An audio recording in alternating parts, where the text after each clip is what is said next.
अनमोल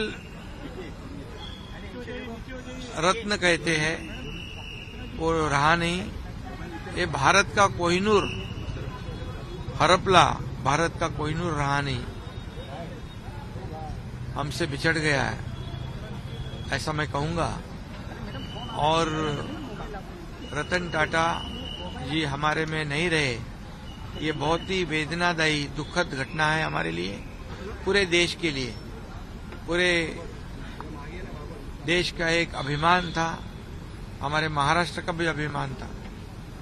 एक इतने बड़े ओहदे पर पहुंचने के बाद इतना सीधा साधा रहना, जमीन से जुड़ा रहना, ये बहुत कठिन काम वो करते थे। मैं जब मुख्यमंत्री बनने के बाद पहले उनके घर गया था, तब मैंने उनको देखा, मेरे से जो बात किया उन्होंने, जो इतना व्यक्तिमत्व जो है उनका, डाउन टू अर्थ, एक सीधा सादा रहना, मराठी में हम कहते हैं सादी राहणी उच्च विचारसरणी। और लाखों लोगों को उन्होंने उद्योजक बनाया। उनकी इंडस्ट्री बहुत पुरानी है और ऐसे टाटा कंपनी के वो सर्वे सर्वा थे। और आज मैं यही कहूंगा कि उनको देखकर लोगों में ऊर्जा आती थी, प्रेरणा आती थी।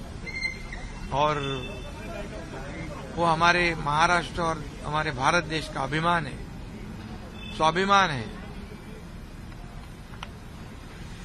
उन्हें हमारे सरकार ने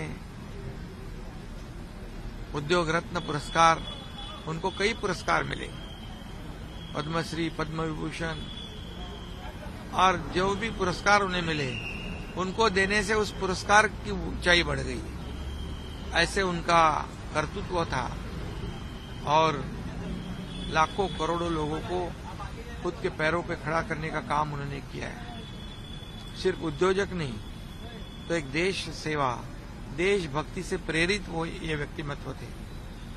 ऐसा इंसान होना, दोबारा मिलना, ये मुमकिन नहीं है, मुश्किल है सर। और इसलिए मैं उनको महाराष्ट्र सरकार की ओर से और महाराष्ट्र की तमाम 12.5 करोड़ जनता की ओर से भावभीनी श्रद्धांजलि अर्पित करता हूं। उनका आदर्श लेकर आगे बढ़ना, उनके आदर्शों पे चलना, यही उनके लिए सच्ची श्रद्धांजलि साबित हो सकती है। 10 बजे से 4 बजे तक उनको एनसीपीए में दर्शन के लिए लोगों के लिए रखेंगे, ऐसा उनके रिश्तेदारों ने कहा है। और उसके बाद आगे की अंतिम विधि उनका होगा, बदली में होगा, ऐसा कहा होगा। मैं फिर एक बार उनको भावपूर्ण श्रद्धांजलि अर्पित करता हूँ।